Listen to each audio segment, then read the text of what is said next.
Okay, I'm going to start just because for the sake of time. And like usual, as you know me, I'm going to introduce the theme and what this is all about. So before I welcome Kath and Gerakaris Wines and Minos, yeah, welcome to our 22nd one of these. It's quite extraordinary. You know, that means that, for instance, I've drunk 22 bottles of wine. It's probably more than that because I'm not slowing down in between the sessions. And if you're wondering why I'm looking so cool, it's because I'm gangster, because Kath comes from Joburg. But at the moment, I just want to go through this. So how did this all start? The way this started, Nats and Craig sent me a picture of a wine they were drinking when we were all sort of in self-isolation, and it was pre the lockdown. And from there, the idea was spawned that we should just go buy a whole lot of wines. Everyone buys the same wine, and then we can actually share information about the wine, tell stories about the wine, socialize in this lockdown, the self-isolating period. Subsequent to that, we had lockdown. We didn't know we weren't going to be allowed to buy booze. And this thing sort of just carried on. And the whole idea of this thing and the way it's morphed and the way it was intended from the beginning was that it was meant to, you know, wine is a social tool. It's meant to bring people together. A lot of people are scared of the concept of wine. They will have one or two go-to wines, and when they walk into the grocery stores and shops, they are scared because the labels don't really mean much, and sometimes even the varieties are scary. So this was just about demystifying that and making wines accessible, building up a repertoire of wines, and it's grown and it's been amazing that way.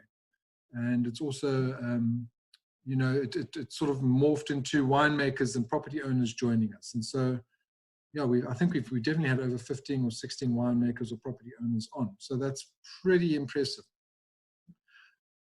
Kath, I know through Minos. Minos, I know through Varsity. I met Kath.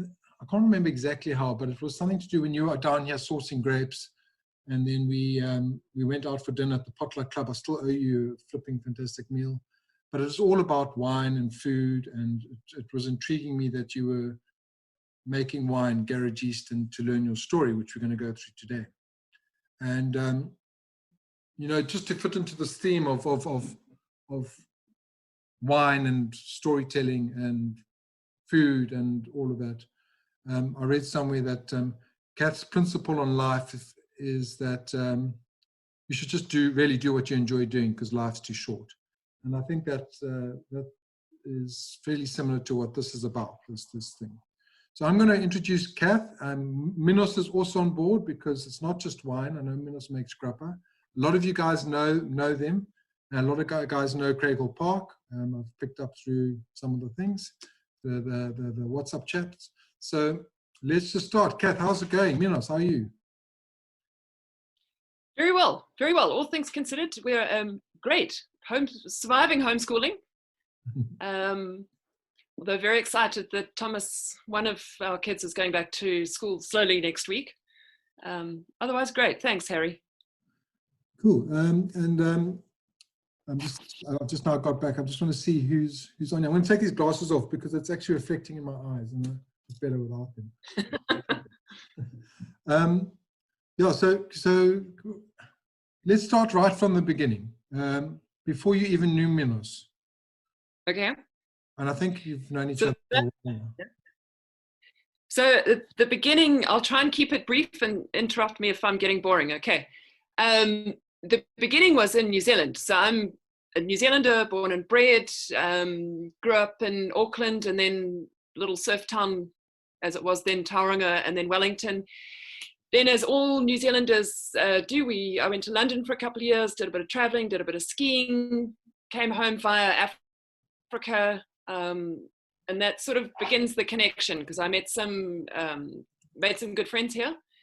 Then I went home to be sensible and have a career in marketing and, you know, do all the things that one is meant to do. I tried really hard for about 3 years, but sitting behind a desk is just not me. So early midlife crisis, tick that one off.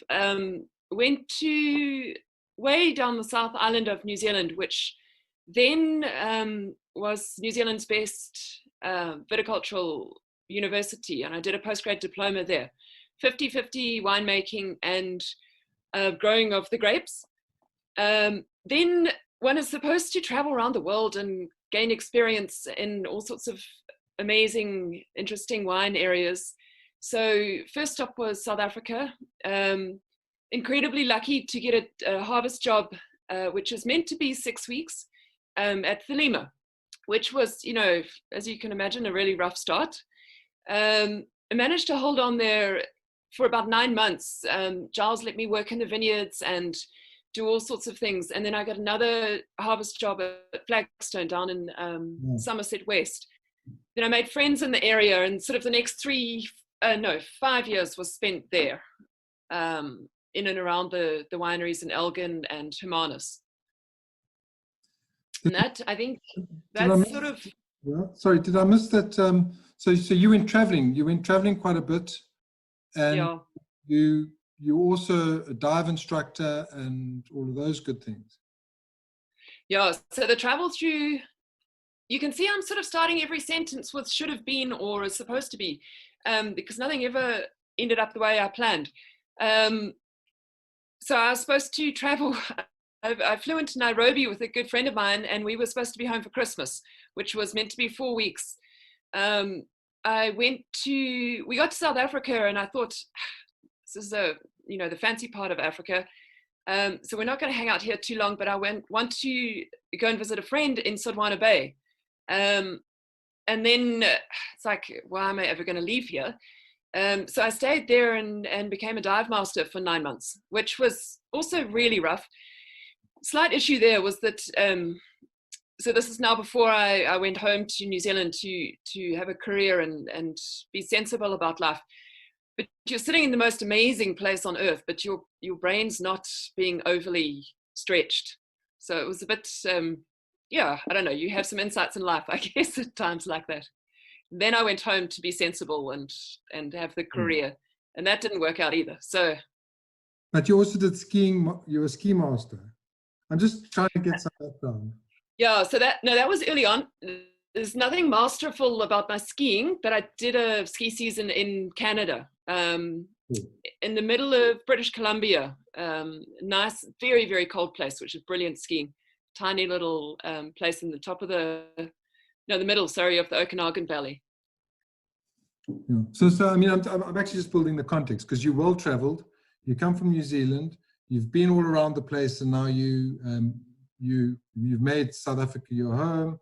You've got your family. You've got Minos. You've set up the first winery in Johannesburg, and this is where we're all going with all this. I'm not trying to find things to talk about, I promise.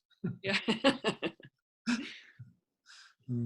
So how did it happen? How did you happen to go into wine? I mean, so I think that was when I was trying really hard to have a career and in the corporate world, and I do things with my hands. I like gardening.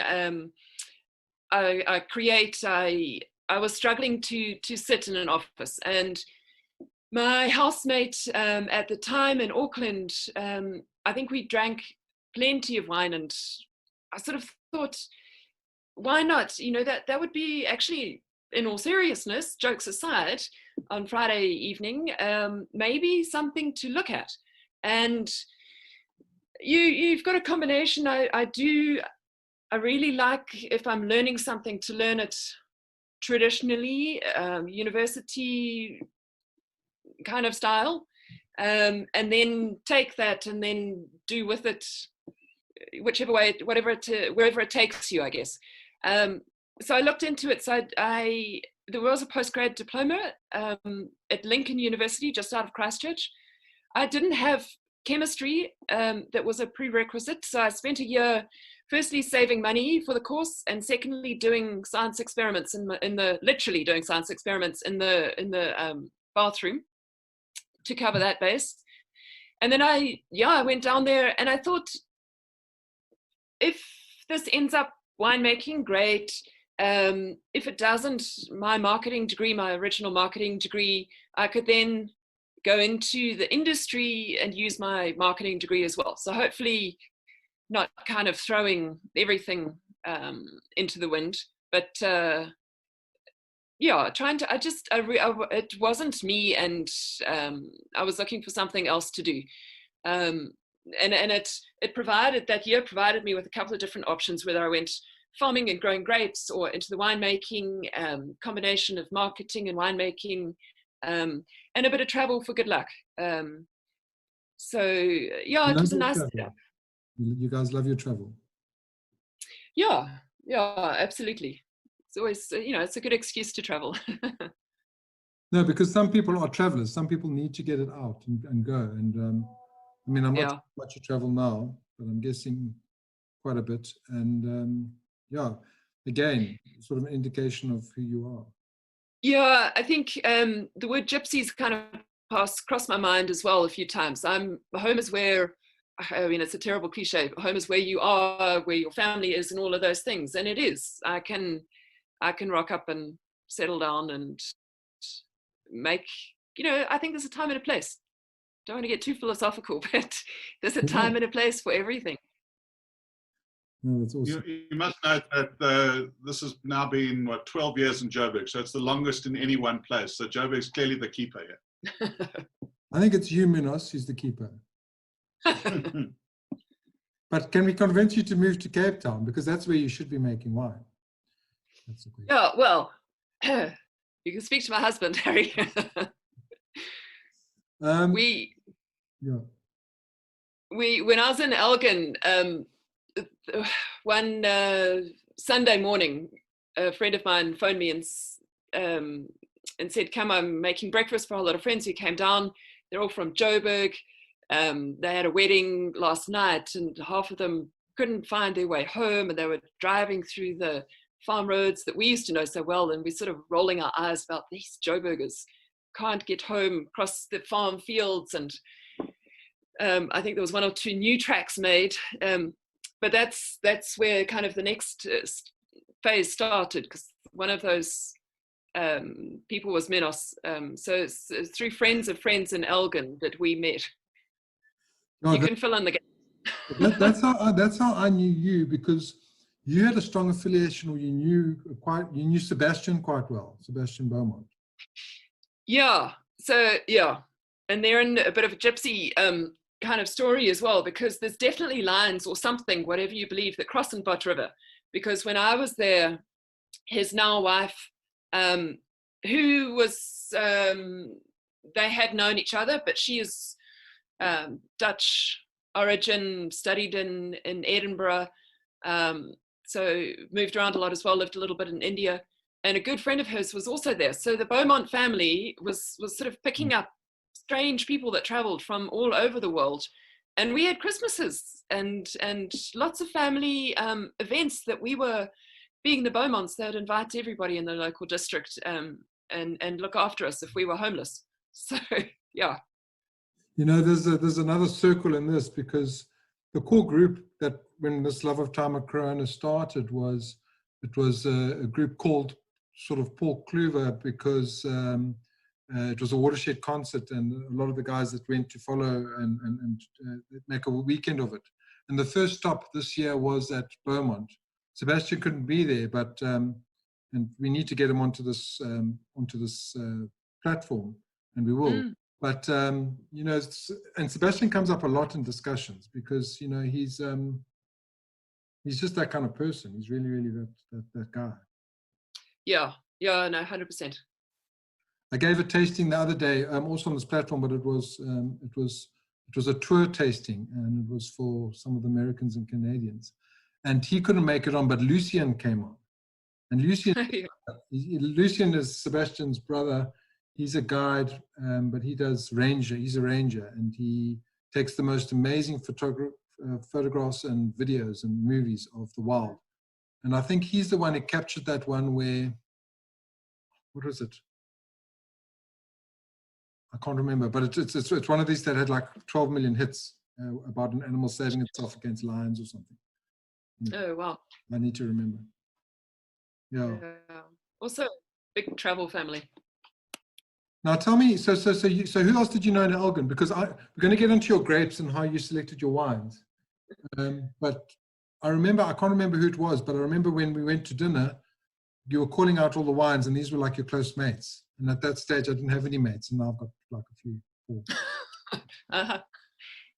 There was, in the wine industry, James Downs of Shannon, Sean Skibber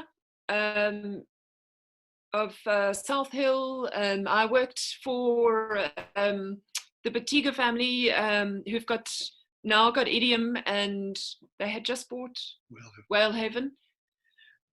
Yeah, it's a small industry. Yeah, Myburgh's. Tyrrell. Tyrrell from Justenburg. Yeah, I know more. He's cool. He's a good man. Yeah. Okay, so you and you were in the wine industry. You did some marketing in the wine industry. You worked at Thelema. Then you decided to make your own wine. You just decided you're going to do a Gerakaris. We had Kathy Marshall on last week at this slot, actually, and she was one of the original Gerakaris. I'm sure you know about her. So how did that happen? So when I was at university, I had you learn all the scientific things there. I had a weekend job making wine as well, helping out at one of the wineries, so I could turn on a pump and know what happens when it breaks and things like that. So I did a combination of winemaking and marketing in the Cape. And then when I moved up to Joburg, Minos said, why don't we bring up grapes and make a barrel in our cellar? I was mainly doing marketing up here at that stage. So that sort of kept me going, and that was one barrel of red grapes of Cabernet from Elgin, and that was one of those things where for pressing, the family comes over and you have a big lunch, and everybody gets involved. So it was a slow process. We did that for a few years, just one barrel in the garage, literally, for nothing more than our own consumption and dinner parties and gifts and Christmas presents and all of that. And from that, I think we realized that it could be done up here. Yeah. And when did you meet? When did you guys meet in this mix? Well, before Kath moved to Joburg, so what, about 13 years ago? And you were making wine on your own then? No. Not at all, no. No, not actually down in the Cape. I was always working for other wineries down there. And then okay, this is where I'm getting confused, because you were always making your wines, but you would come down to the Cape to make them. Then it's only after a while that you bought Gerakaris Winery in Craighall, or you set it up. Am I right? So we used to just make it at home, in the garage at home. We always used to source. So from 2010 we bought grapes up here, but transported them up here and made it up here. My wine that I've made has always been made on the Highveld up here, with Cape grapes that we've brought up under our own label. And as I said, originally from Elgin. So it must have been when I was down, checking vineyards or doing something. So tell us about that journey, because you started with a cooler climate and you bought, I think that so guys, the wines here it's a family winery, and the wines are named after your two children. We'll get into that. But you started off with different grapes in different regions. So how did that journey happen? What? So that, that started, the original grapes from Elgin was Cabernet Sauvignon from South Hill, from Sean. I'm a New Zealander. I love cool climate, and I love Cabernet Sauvignon. Yeah. So that, in a nutshell, was it. Sean had grapes to sell. At that stage, they were fairly young, and we made from him for 3 years. I think 3 years. We got his grapes up here, and then I think. No, it was nice. Sorry. I tasted some of that. I think you gave me some when we first met. Is it? Or the cab, yeah. Perhaps. I think maybe. I think I had in my head then more European style Cabernet. Not that I want to make wine that's the same as international Cab, but this is going to I don't know who exactly everybody is on this call, but cool climate from New Zealand is not cool climate from Elgin. So there were sort of frustrations for me, I guess, with Cabernet A and Cabernet from Elgin. They were also very young grapes, so it's they're 15 now, about 15 years old. Those vines from Sean's farm, but it wasn't what I was looking for. So I looked around to try and find something else that was going to interest me a little bit more. Cool, man. And then were you doing Shannon at that time? No. Then the next move was the Syrah from the Swartland. Yeah. And then I think a year or two after that. Yeah. Which I never would have guessed. And there's a whole lot of reasons why we ended up there. And I think about a year after that, we brought up our first Shannon. So that's cool. It was just at the time that the Swartland Revolution was happening. So it was sort of 2013, 14. And we went down and knew a few people in that district, and had the option to be introduced to a farmer who wasn't making wine, but was selling to a lot of the revolutionary guys, and managed to source then from him some of his older bush vines. And I think that was probably the most appealing thing. We liked the sort of wave and style of winemaking, but also the access to fantastic quality grapes and older grapes was the sort of big drive behind the move. Can you tell us who you get your grapes from? It's Artie's neighbor, just across the road from him. Nobody's actually really going to, there's no brand name associated with it. It's a big old second generation farm there, nearly third generation. Dryland farming. He's got a lot of old vines. He used to sell everything until fairly recently to the local co-op, and was getting, for the quality that's on that farm, was getting nothing for his grapes. Yeah. Thankfully, that is changing. So when I got back from 2013, I set up Harry's Big Wine Adventure. So this is part of Harry's Big Wine Adventure. It just happens to be called Love and Time Corona. And my first project was to go to the Swartland. And right back then, the revolutionaries were there, and I got to chat to a few of them. But I also spoke to the Hetflock Castile and the Pulpit Rock, and then the co-op guys. And there was definitely two camps. And the old guys didn't want to know about the new guys, and the new guys didn't want to know about the old guys. And what was really intriguing for me was, well, it was a revolution. And what I like about this, some of the other revolutions around the world, they keep on trying to make it a revolution. But once it was over, they've now integrated those learnings into winemaking across the country. And we had Buller on Saturday, Buller from Constantia. And he said it wasn't the Swartland revolution, it was actually the South African winemaking revolution. Because it was through that everyone's managed to start to look at quality in a different way and making wines, not trying to make wines like other people, but making wines that should be how they should be made from whichever place you're picking them. So yeah. I think there's a big group of, and I say youngsters, but those that have studied and or being brought up in the industry, traveled widely, got so much knowledge from overseas, and come back and with huge passion and huge drive and a lot of energy. But you can't go to Stellenbosch and pay, I don't know what it's worth now, but millions per hectare. So they've been forced in a way to go out and look for amazing grapes, and without the investment, sometimes without the investment into the huge investment, you've got a little bit more flexibility, and you can obviously buy different pockets and experiment and play.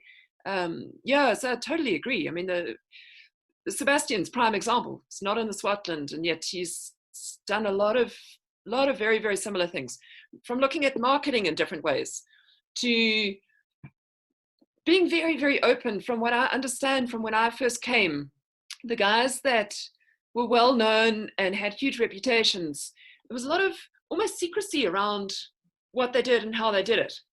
Now it's everybody's sharing a huge amount of information, and somebody said to me, you can't, it doesn't mean anything if you share the information, the person's actually got to do something with it as well. And the industry grows together. So, and there's I think, explain Gerakaris winemaking to everyone here, and more specifically, you're in Joburg, so I couldn't believe this when I first originally heard it. I don't know if you actually do this, but some people actually freeze the grapes when they get transported, and like any other fruit, and then they make the wine at the different destinations, especially if they're coming from Swartland and the winemakers somewhere else, or vice versa. So tell us the process. How do you go down for harvest? What when you're making the wine, what do you do? What's the thing? Okay, so I buy Chenin Blanc and Syrah from the one farm, and I buy Chenin Blanc from 2 different blocks on that farm, same blocks every year, likewise Syrah. So when I originally started up with this farmer, we drove through and he said, what are you looking for? And we looked at, he explained as much as he could the farm and the different areas on the farm and the different blocks and different aspects and terroir, etc., etc. So from that, we chose the 4 blocks, and I obviously get from the same blocks every year. So between information that he gives me, which is generally measurement of sugars, sugar levels, and a little bit of weather conditions and things like that, and chatting to Artie and a couple of other neighbors, we decide on a picking day. He picks in the morning, and I use a transporter which I trust. They send about midday, they send a truck there, a cold truck there, at about 4 or 5 degrees, and pick up all the grapes. So they go straight, basically they're picked in the morning, early morning, and they go around midday into a cold truck at 4 or 5 degrees. He has luckily enough, he has a cold store on the property as well. So if there's, there's a few hours there, they can go into the cold store. And then they come up to me overnight in a cold truck. So I get them delivered to me the next day, around 9 o'clock in the morning, traffic dependent. And then I process them. If they're red, they go straight into the tanks. If they're white, they obviously get pressed straight away. And that same day the juice goes into tank 4 or barrel for fermentation. It's one of the hardest parts to get right in being up here. But there are many people who, if their processing capacity is 10 tons on a day and they have to pick 20 today, or they have to pick 12, so they process 10, they'll put the other 2 in cold store overnight anyway, and then process them the next day. So we are getting whole bunches up here at about 5 or 6 degrees. The grapes actually hold that temperature really nicely. So even throughout the day that we receive the Chenin Blanc in the morning, even till 4 or 5 in the evening, the grapes actually hold that temperature. We obviously have them inside in cool areas and things like that, but they stay wonderfully cold. And we process them as any other winery would in that regard. And then obviously depending on the 4 wines, we process them differently, but that's how we get the grapes up here. And tell me, okay, so let's talk about your winery then. So you've got, do you have a destemmer, crusher, what are the equipment you've got there? Yeah, destemmer, crusher, press, what else? Bottling machine. It's like any other winery. Yeah, it's like any other small winery. We've got a wooden basket press that holds just under a ton of grapes. Yeah, absolutely. We've got everything here. Fully licensed winery. Service come and visit us once a year and check off that we're doing the right thing, and that we've got the number of bottles that we say we've got, etc., etc. So those premises are a licensed winery with everything in them that you would see in the Cape. Yeah. So we spoke about, just for everyone, we spoke about the wine of origin seal last time, and Sarvis and the wine of origin guys, they do an audit. So if so many tons were harvested, they want to see that that equates to the right amount of liters. And I'm guessing you're going to have the same audits that everyone else has. Yeah, absolutely. Lovely. The inspector loves it. He flies up to Joburg for the day. We fetch him at the car train, drive him to the winery, and drive him back. He's got there's a couple of wineries in the Free State, and then obviously he goes down to Natal, and then so he's got a couple of days. He's got a round route once a year. You give him lunch? We do sometimes. He's got a friend in Santon he goes to for lunch as well. Yeah. Sorry, did I miss the part? Is the winery on your property, or are you, sorry, I skipped out there for a second. No, it's not anymore. We spent a few years looking for a good spot. Once we decided to actually take the next step and become fully commercial, we found an amazing spot very close to where Harry grew up in Craighall Park. If any of you know, the nursery, Colourful Splendid Nursery, it's actually on a... Sorry? Yeah, we all grew up there. Sarah, me, Em, my mom and dad, who else? Oh, Mel. Yeah, all in Craighall Park. So yes, sorry to interrupt you. No. So you know the Rio property? That's it. No, it's there. So you go in the driveway. On the left is the Colourful Splendor. On the right is Delta Cafe. And there's a big green circle in front of you of grass. If you were to walk over that, you would come down into our winery. So then you know Laura Beth Harris. Do you? Colourful Cafe, she's Delta. I do. Used to be Delta. Yeah. Whatever. Yes, they were involved. We went to school with her. Okay. Yeah, we could go into a whole lot more people then. I just put some photos on our WhatsApp. Also, There we go. Harry. I'm on top of it because I'm so organized. That's it. Okay, so in the back garden there, that's where we do our tastings, and you can see there's like a sort of bamboo fence, and over that fence is the Sprite. I'm just going to try and share as much as I can here. Cool. It's really lovely. It's such a fab spot, like so close to us, because obviously we've got, now I'm doing that Craighall Park adverts in case anybody wants to leave the Cape. Like they're Delta stable and a nursery and chickens and a winery. Can you see the? It's a very cool. Sorry. I just want to try and Can you see that? That's the back. There we go. That's the back garden. So that tree has probably been there for. It's pretty historic tree. It's been there for a long time.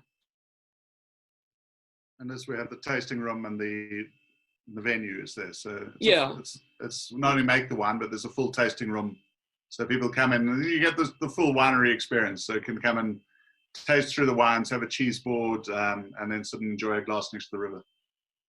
What's the name of that tree? What's that, Tony? It's a old pepper tree. Old pepper tree. Okay. Yeah. They're great to have around your pool. I've got one here, and it's just clogged everything up. Oh, bonus. It's awesome, yeah.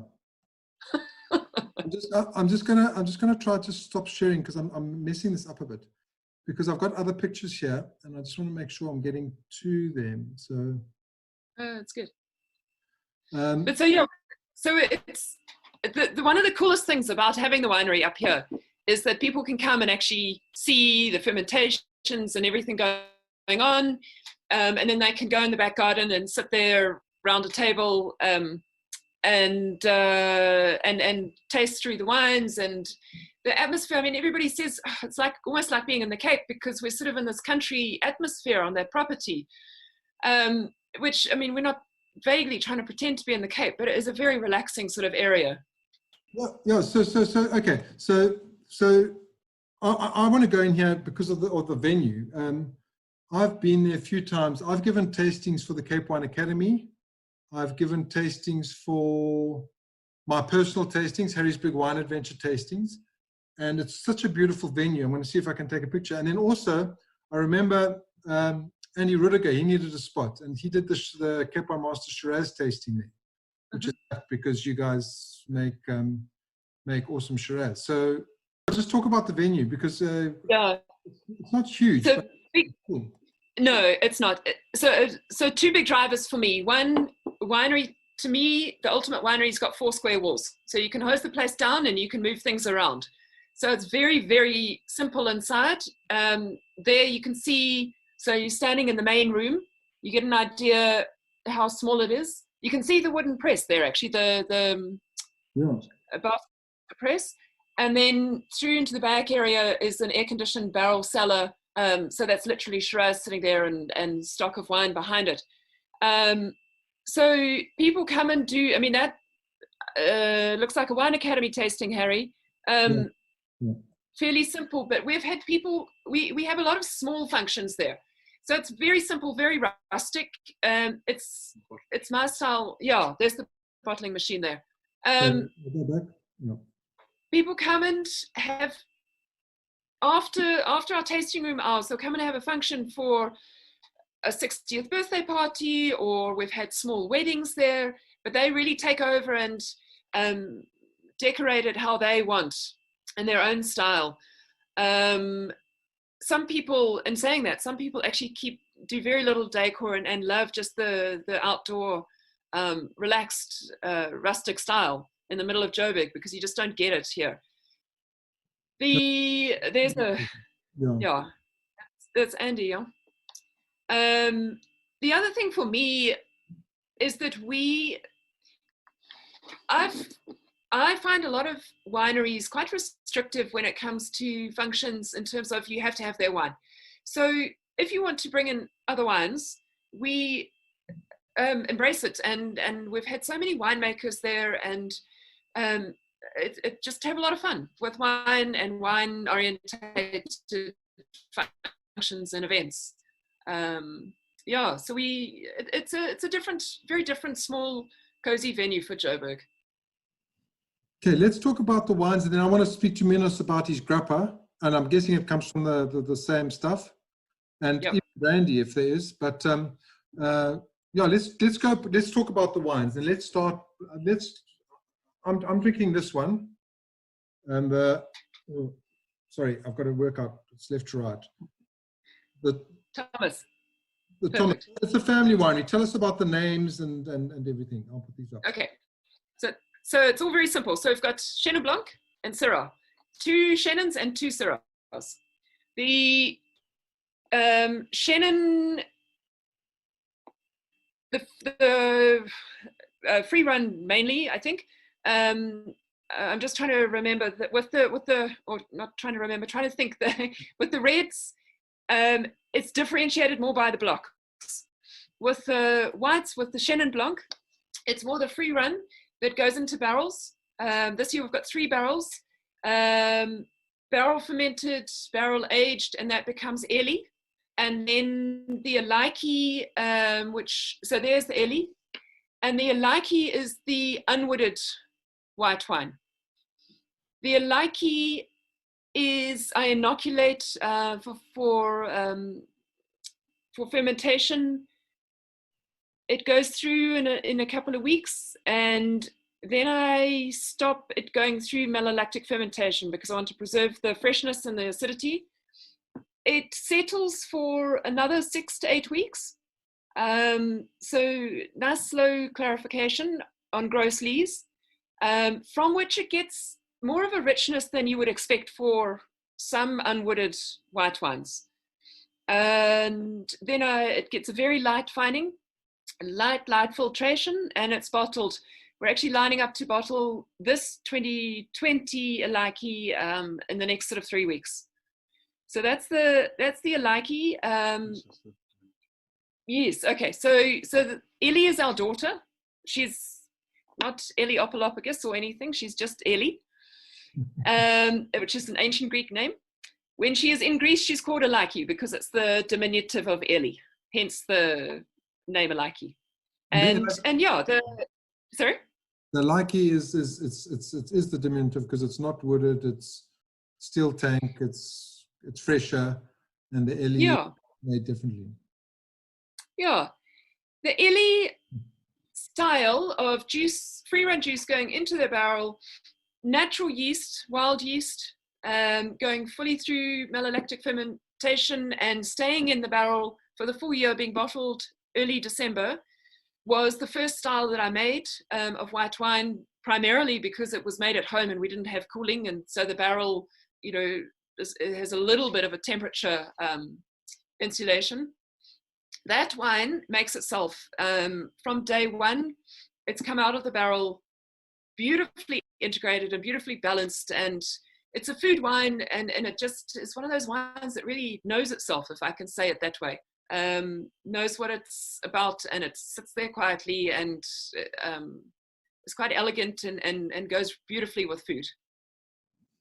And you're a small winery. So how much wine is, I mean, how many bottles do you make, or how many, and where do you sell it? We've got about 3,000 bottles of the Shannon and about 6,000 of the Syrah.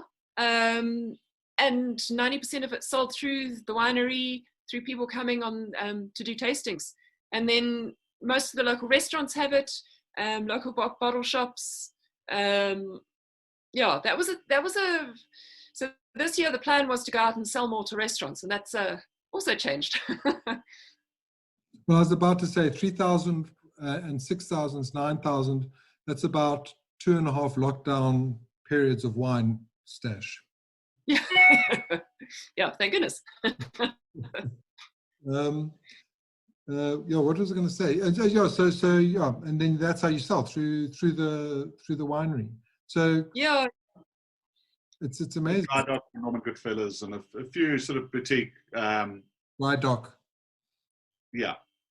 In terms of, it's very much a hand sell. You need someone who's passionate about the wine, and it's not a supermarket sale, in that it's at a price point and a story that just needs that bit of extra discussion point in there. And I think the retailers we have worked with have been just these really cool, super boutique retailers who just love what they do and are passionate about wine, and will spend as much telling the story as they will selling to you.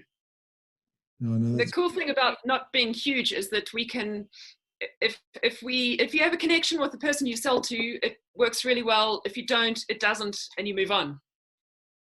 That's right. And that, yeah. And it's word of mouth. So you know, this whole thing's about stories. Gerakaris wine is about stories, because it is a story. It's the first. You see the barcode there? Oh, that's awesome, man. Shit, that's amazing. Yeah, so look. Joburg Skyline. No, that's, I can't get this right. You just showed it, but I just also want to show it. There we go. So wine of origin Swartland, Joburg Skyline on the barcode. Cool. I never saw that.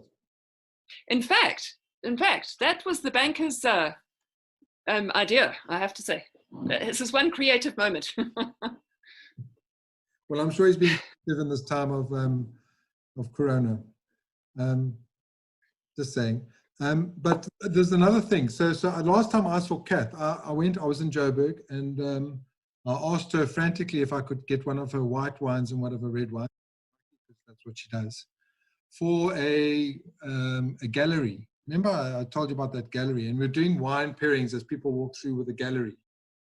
And the one piece of art, and this is why it was so important to get your wines, I'm just going to try and show this picture again, was those two pieces of art.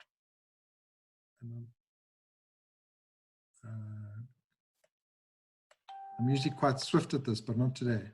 So there's two pieces. There's this piece, and I can't remember who the artist was, and there was this piece. And the reason why this was so circular in its stories was that this artist took this picture from Delta Camp up in the trees. And the pic that he was taking this picture from would look right down on Gerakaris wines. So I thought that was pretty cool. The second thing is this picture is black and white. and all that you make is a white wine and a red wine. So there's that whole story. And yeah, so it was cool. That's what I like. I like these kind of stories. Yeah. And you know, people like to pair wine with food, and they like to pair wine with things. I like to pair wine with, yeah, I would be very keen to pair it with music. I like pairing it with personalities. I like pairing it with art. And for instance, I like this wine so much, I'd pair it with another bottle. So not always food. And yeah. Okay, so yeah, did you tell us about the Syrah? You told us about the Shannon. So the Syrah is more dependent on the blocks. So over the time, I've got to know obviously fairly well the two different blocks that the Syrah comes from, and they are very distinct. Not as distinct as the Shannon blocks. So the one, oddly enough, I'd love to say it's, you know, the old block and it's got all this character to it. It's still aged, but they're slightly younger vines, and they give, for me, one aspect that I love so much from the Swartland, which is slightly almost flowery tannins, a real elegance to the tannins, and aroma. And aroma for me is hugely important. So that block is kept separate through the fermentation process, put into my best barrels, and that doesn't mean new, but my best barrels, and it's bottled separately. My son is Thomas, and then the other block, which is more fruit driven, and actually the 2017 is tasting really nicely at the moment. That is Tom. You know, depends how grumpy we are with Thomas as to what we call him, but the Thomas and Tom is where the names come from. So it's a family winery, and the kids come and help, and they know their wines. And if people come and they only buy one bottle of Elli and 3 of Thomas, then somebody gets very jealous, and we have to explain that Elli's more rare, so it's more special. And yeah, but it's a simple winery. The wines have, over time, getting them from this farm, settled down into a pattern, and I just enjoy making the Syrah and the Shannon from the Swartland because of what they produce. In saying that, I would like to play around with 1 or 2 other varieties at some stage. But yeah, there are simple differences between the two, but they're very, very distinct. So, I mean, yeah, tell Eli that I'm not drinking the white because it's so flipping freezing here tonight, and I'm wearing a gangster's outfit, and they don't wear jerseys or jumpers. So I'm drinking the red because it's more warm and it's more comforting. But I promise I'll drink all the Shannon as soon as I find it and get it. Perfect. Tell us, so I heard from Kath today. Tell us about this year's harvest, or this year's getting of the grapes.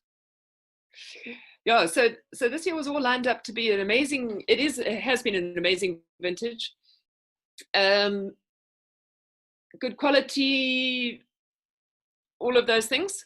And then the Thomas grapes were on the road, and I can't tell you what happened. I haven't been told the details, but the truck turned over on its side halfway up here early one morning, so we lost all the Thomas grapes. So I phoned a few friends, and it so happened that Sean from South Hill had some spare Syrah. His grapes, ironically, although the Swartland was going to be finished, actually, their harvest within a couple of weeks. So we ended up getting a couple of tons of wonderful Elgin Syrah, which is beautifully elegant and completely different to the Swartland. So we've yet to actually decide whether we're going to do a separate bottling or what, how that's going to be presented to the market. Okay, so I mean that's a travesty. But actually, if you look at the silver lining and things, maybe it's a time to look at I know Trizan, I don't know if you know Trizan Barnard, she does cool Elgin and Swartland Syrah Shiraz, or whatever she wants to call it. So this is an opportunity, I think. It doesn't sound like it, and you're insured, I believe. We are, thankfully. Yeah, absolutely. I mean, Harry, all wine is interesting, and it's very good quality, and so I would have rather have lost a different block than the Thomas, but it's what happened. And here you move forward.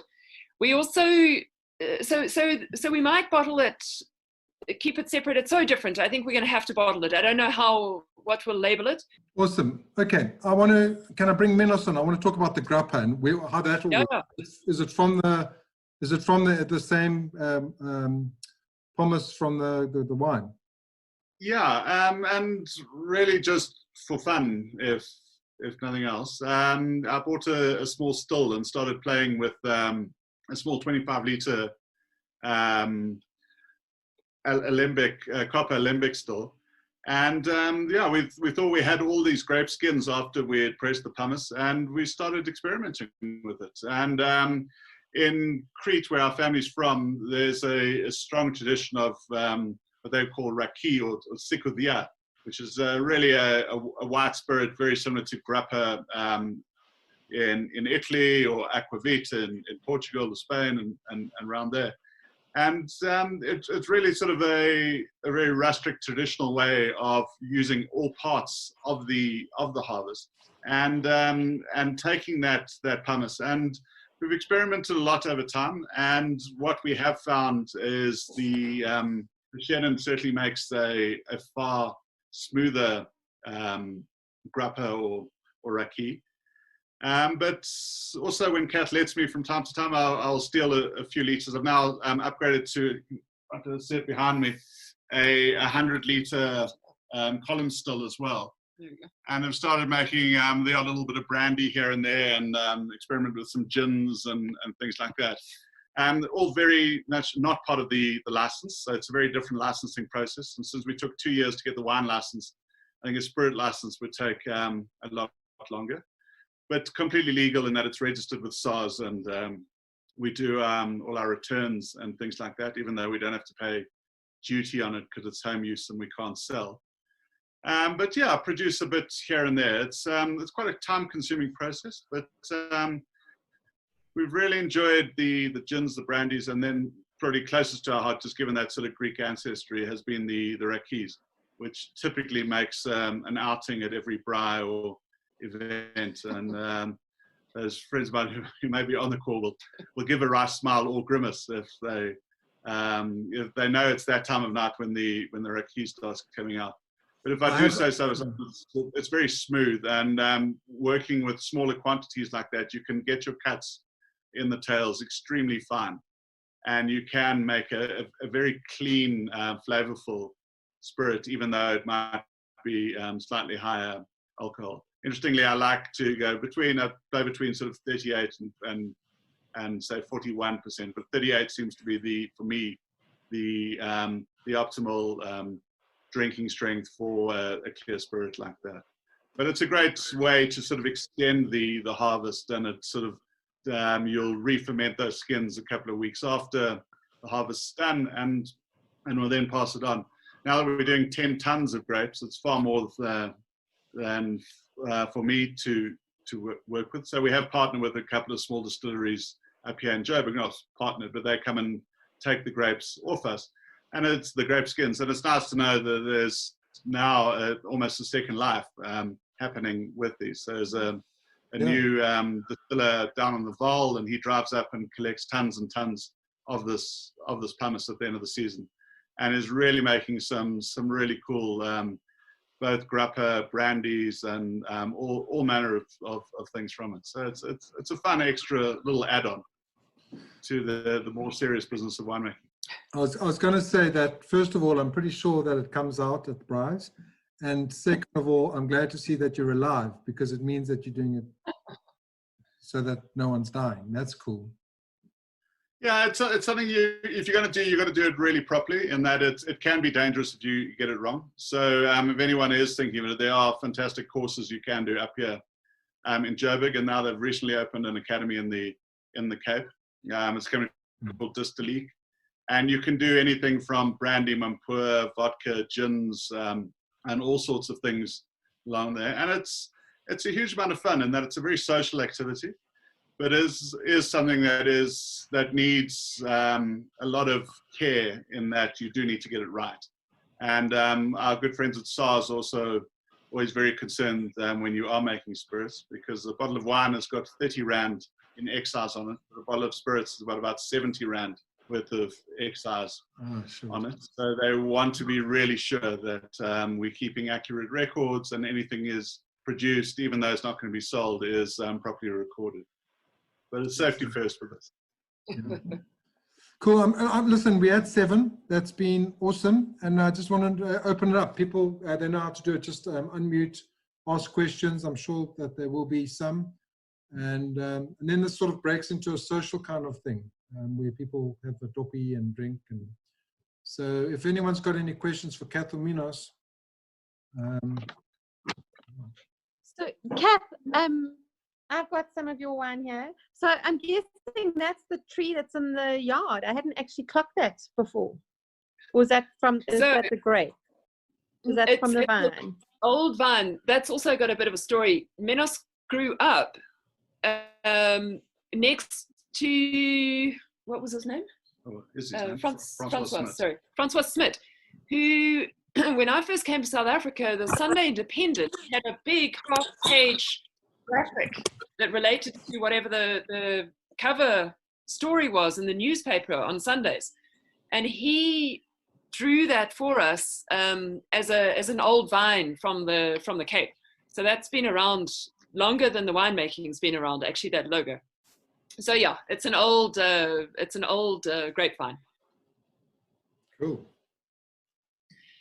Kath, you said that you wanted to possibly play around with other grape varietals. Which ones interest you the most? I would assume Sauvignon being from New Zealand, or am I wrong? Or Pinot? Don't get her started. She says we can't make either of those. Okay.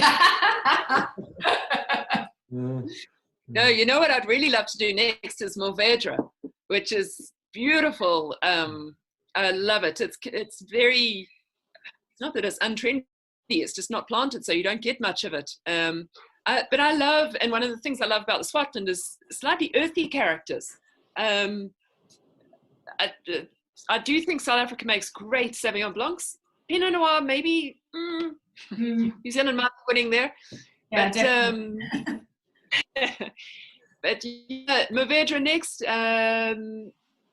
And then I'm enjoying this Elgin Syrah as well. It's really cool to actually have. So I've got the Tom and the Thomas, which are Syrah off the same farm, 2 different blocks made in the same way but taste different. And then you've got an Elgin Syrah, and so you can have people there and say, taste these and tell me what you think. And they go, oh no, these are completely different. You go, well, actually they're not. And that's kind of cool, a cool way to present a wine tasting. So maybe I'll keep up with a little bit more of the Elgin Syrah as well. Cool. Thank you. Hi, Kath. We lived in Craighall, and I'm devastated to know that you are there and I'm not there. It's actually like, it breaks my heart, but but it's okay. The Cape will do you for now.